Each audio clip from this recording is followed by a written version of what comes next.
አመሰግናለሁ። መዲናችን አዲስ አበባ እንግዲህ በዚህ ሳምንት ግዙፍ የተባሉ ሁነቶችን ታስተናግዳለች። አንደኛው ይህ ሁነት በዛሬው ዕለት ተጀምሯል። ይህም የአፍሪካ ህብረት 48ኛው የስራ አስፈጻሚዎች ምክር ቤት ጉባኤ ነው።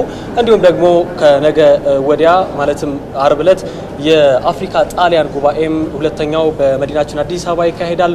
ከዚያም በመቀጠል ቅዳሜና እሁድ 37ኛው የአፍሪካ መሪዎች ጉባኤ በአዲስ አበባ ይካሄዳል። በዚህ ጉባኤ ላይ እንግዲህ የተለያዩ ሀገራት መሪዎች እንዲሁም ደግሞ ሚኒስትሮችና የስራ ኃላፊዎች በዚህ ጉባኤ ላይ ይገኛሉ።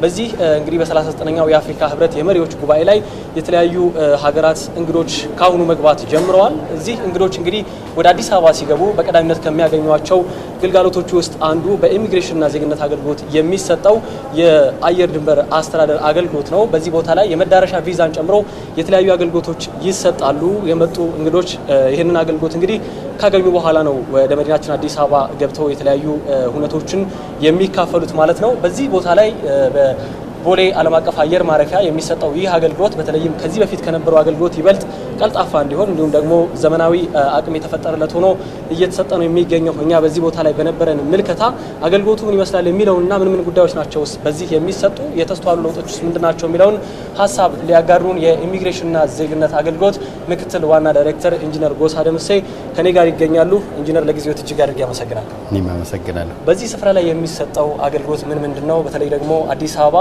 ትልልቅ ሁነቶችን የምታስተናግድበት ጊዜ ላይ ነውና የምንገኘው አሁን ያለው ነባራዊ ሁኔታ አገልግሎት አሰጣጡስ ምን ይመስላል?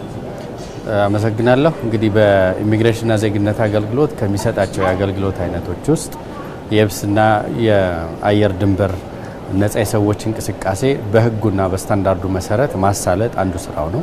በዚህም በቦሌ ኢንተርናሽናል ኤርፖርት የገቢ ወጪ መንገደኞች የምናስተናግድበት ገቢ ወጪ መንገደኞች የኤሌክትሮኒክ ቪዛም ይሁን ቪዛ ኦን አራይቫል አግኝተው ወደ ኢትዮጵያ የሚገቡበት፣ እንደዚሁ ከኢትዮጵያ የሚወጡ መንገደኞች በህጉ በስታንዳርዱ መሰረት የጉዞና የይለፍ ሰነዶቻቸውን ያሟሉ ሲሆን ከኢትዮጵያ እንዲወጡ የምናስተናግድበት፣ ሌሎች ከገቢ ወጪ መንገደኞች ጋር የተገናኙ አገልግሎቶችን በቪአይፒም በክሩም በሌሎችም አገልግሎቶች የምንሰጥበት ነው። በቦሌ ኢንተርናሽናል ኤርፖርት በቦሌ ኢንተርናሽናል ኤርፖርት የምንሰጠውን አገልግሎት ከመቼውም በላቀ በዘንድሮ ዓመት የተሻለና ቀልጣፋ እንዲሆን የኢሚግሬሽንና ዜግነት አገልግሎት በርካታ ማሻሻያዎችን አድርጓል።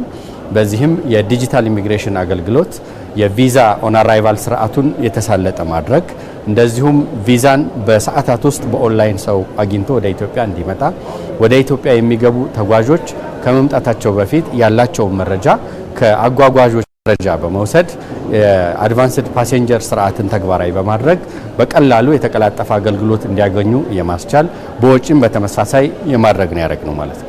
ለውጦቹ በዚህ ብቻ ሳያበቁ በሰው ኃይል የነበረውን የሰው ኃይል በብቁ አቅም ያለው አገልጋይ ሰራተኛ በማሰልጠን ወደ ስራ በማስገባት ስራዎች በህግና በስታንዳርድ በአሰራር ብቻ ተግባራዊ እንዲሆኑ የማድረግ፣ ቅሬታዎች በሚቀርቡ ጊዜ ፈጣን የቅሬታ አፈታት ስርዓት ተግባራዊ በማድረግ ከሌሎች ባለድርሻ አካላት ጋር ያለውን የኢንጌጅመንት ስርዓትም እንደዚሁ አሰራርን ተከትሎ እንዲሆን ማድረግ፣ የኮማንድና ኮንትሮል ስርዓት ሴንትራላይዝድ ሆኖ የሚከናወኑ እያንዳንዱ ተግባራት በሁሉም እይታ ውስጥ ገብተው ከደህንነትም አንጻር ከአገልግሎትም አንጻር ጉድለቶችን መፍታት የሚያስችል ፈጣን ምላሽ ማድረግ የሚያስችል ሆኖ ተግባራዊ እየሆነ ነው ያለው ብለን ማንሳት እንችላለን።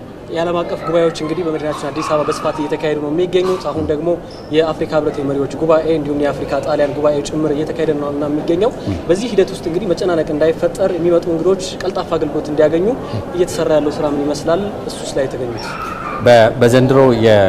በዘንድሮ በተዘጋጁ በሁሉም ጉባኤዎች ውስጥ የሚኖሩን ተጓጓዦችን ታሳቢ በማድረግ ብዛታቸውንም እንደዚሁም የተጓዦቻችን ያላቸውን ስታንዳርድ ታሳቢ በማድረግ በተለየ ሁኔታ የሰው ኃይላችንን በስልጠና ሌሎች የሚያስፈልጉ የአቅም ግንባታ ስራዎችንና ልዩ ለስራው የሚያስፈልጉ ቁሳቁሶችን በልዩ በማዘጋጀት ለጉባኤው ከመንሸውም በተሻለ በዘንድሮ ዓመት በርካታ ሰዎችን ማስተናገድ የሚያስችል ዝግጅት አድርገናል። በእኛ እንደምታስታውሱት በ2017 በጀት ዓመት በጣም በርካታ ኮንፈረንሶች ኢትዮጵያ ውስጥ ተዘጋጅተዋል።